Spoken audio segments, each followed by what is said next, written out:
finales de los años 70, aproximadamente el 60% de la población mundial estaba bajo gobiernos socialistas de un tipo u otro.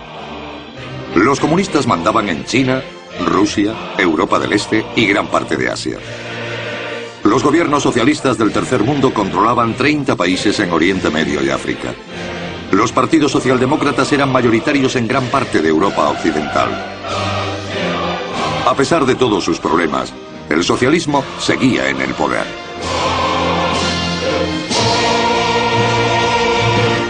Entonces, inesperadamente, el péndulo empezó a oscilar.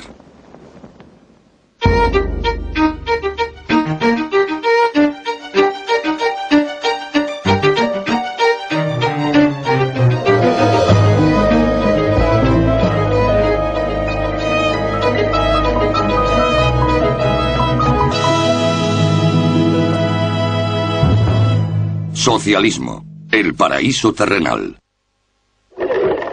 En 1986, el influyente sociólogo norteamericano Michael Harrington escribió estas palabras: la mayor parte del mundo llama a su sueño socialismo.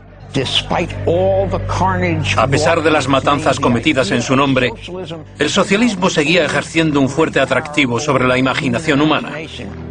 Pero aún así, se acercaba el final de su permanencia en el poder. Hola, soy Ben Wattenberg.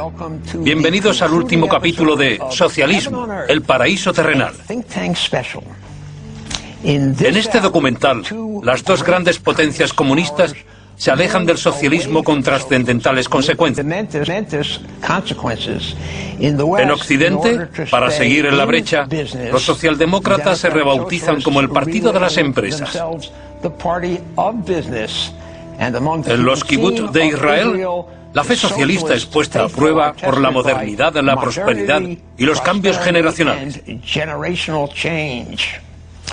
Comenzamos en China.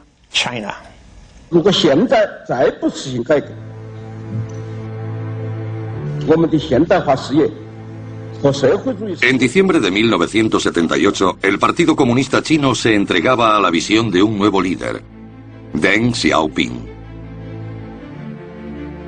Su plan para la China post-Mao comenzaba con lo que llamó las 4 modernizaciones: de la agricultura, la industria, la tecnología y la defensa. La diferencia con Deng Xiaoping es que él no era ideológico. No creía que pudiera introducir una utopía de la noche a la mañana, como pensó Mao. Se dio cuenta de que para llevar cambios a China había que hacer profundas reformas económicas. Al mundo socialdemócrata también le esperaban cambios. En la primavera siguiente, Margaret Thatcher se convertía en la primera mujer en el cargo de primer ministro de Gran Bretaña. El punto clave de su campaña, la promesa de invertir el legado de Clement Attlee. Comenzó privatizando muchas de las industrias nacionalizadas. La elección de la señora Thatcher en 1979 fue un símbolo de los primeros triunfos de la revolución capitalista. Un año después, Ronald Reagan llegó a la Casa Blanca. Poco después de aquello, los regímenes socialistas de Francia y España dieron un giro a la derecha. Aunque sería excesivo ver la elección de Margaret Thatcher como el principio del fin, fue un primer aldabonazo de lo que estaba por venir. What I'm describing now is a plan and a hope for the long term. The march of freedom and democracy which will leave Marxism, Leninism on the ash heap of history as it has left other tyrannies which stifle the freedom and muzzle the self-expression of the people. La ascensión al poder de Ronald Reagan ocurrió al mismo tiempo que un giro a la derecha en otras sociedades. Todas tenían en común la visión de que no había que dar por sentado el poder soviético. El aparentemente inquebrantable edificio de la URSS y sus dominios en Europa del Este. Su supervivencia no era algo dado. ¿Por qué asumir que iban a ser siempre nuestros rivales? ¿Por qué no intentar ofrecerles algo? Mientras Reagan asumía el cargo, en el Imperio Soviético empezaba a haber signos de tensión. En el verano de 1980, los obreros polacos desafiaron al gobierno comunista, yendo a la huelga en los astilleros Lenin de Gdansk. La huelga se convirtió en un sindicato independiente comprometido con la democracia. Solidaridad. Pronto contaría entre sus miembros con 1 de cada 4 polacos. La llegada de Solidaridad fue uno de los factores más importantes que contribuyó al colapso del comunismo. El hecho de que existiera un sindicato independiente en un estado obrero en el que los trabajadores eran supuestamente felices demostraba que no eran tan felices y que el cambio era posible. Sin duda, fue una gran inspiración para los movimientos disidentes del bloque. Mientras tanto, el Kremlin se enfrentaba a una crisis de liderazgo.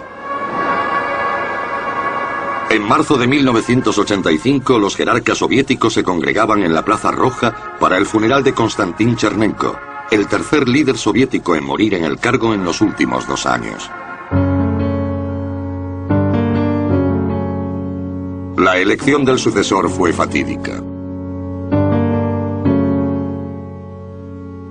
Puede que Mikhail Gorbachev fuera el último defensor de los ideales de la revolución. Pero su intento de recuperar el verdadero socialismo de la burocracia comunista sacudiría los cimientos de la Unión Soviética.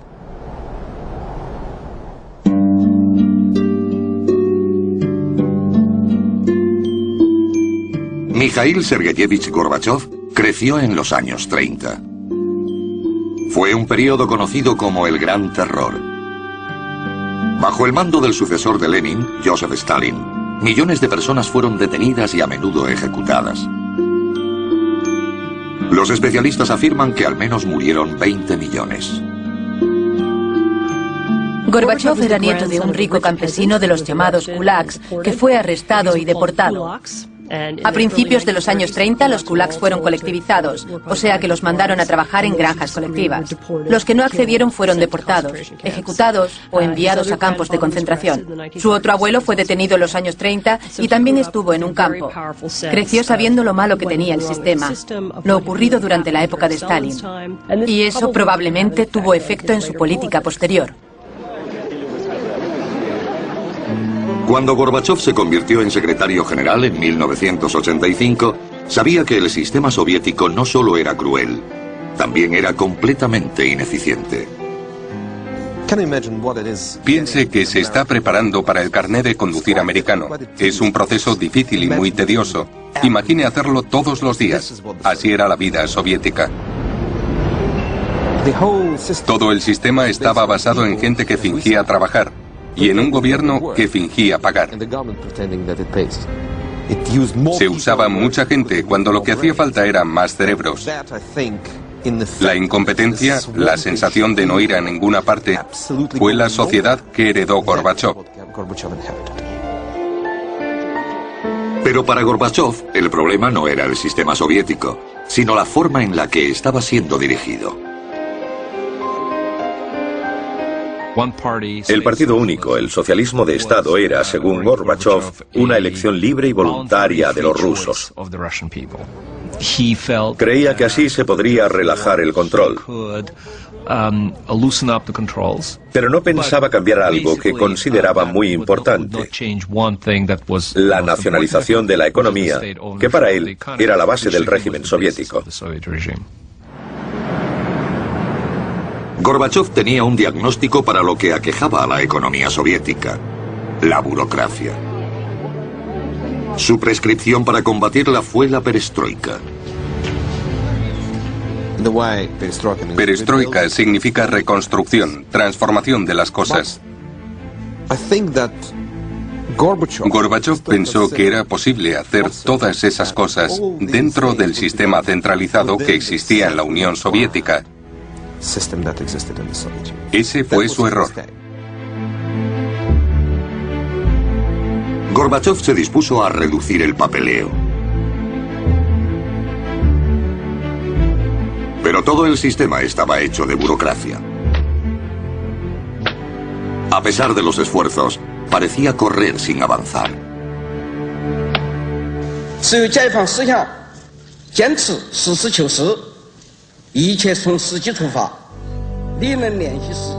Mientras Gorbachov luchaba por abrir un camino al verdadero socialismo en la Unión Soviética, la idea socialista se redefinía en China. Deng Xiaoping afirmó que sus reformas estaban creando socialismo con características chinas. Muchos observadores pensaron que se parecía más al capitalismo. Fuera lo que fuese, estaba cambiando la faz de China. El país acababa de salir de uno de los periodos más devastadores de su historia.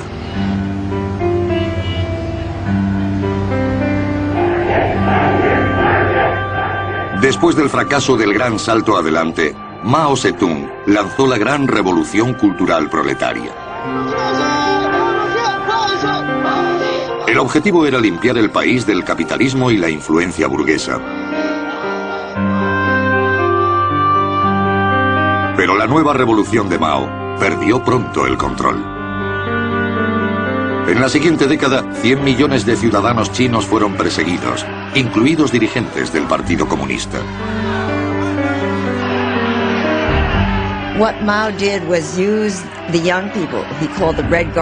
Mao usó a los jóvenes, a los que llamó la Guardia Roja, para echar a los líderes del partido, para que se rebelaran contra la autoridad, contra sus profesores, contra cualquiera que ostentara un cargo.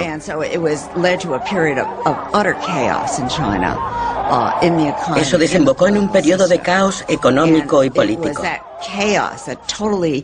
Ese caos desmoralizó a la población. La alejó no solo de Mao, sino de cualquier fe en que el marxismo, el leninismo o cualquier ideología utópica fuera a resolver sus problemas.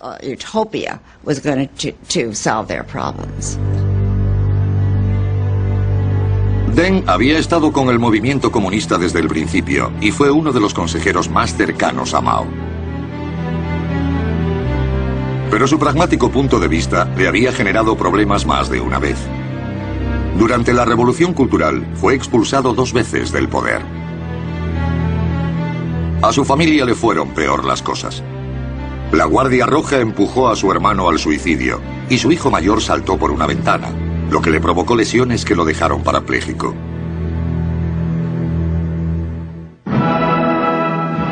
Pero la suerte de Deng estaba a punto de cambiar.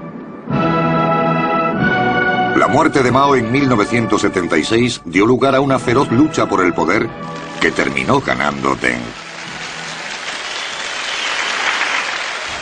Cuando murió Mao, Deng era el líder de mayor rango que quedaba. Varios murieron durante la Revolución Cultural.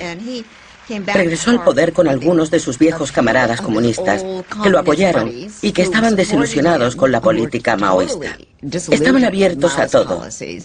No sabían lo que querían hacer.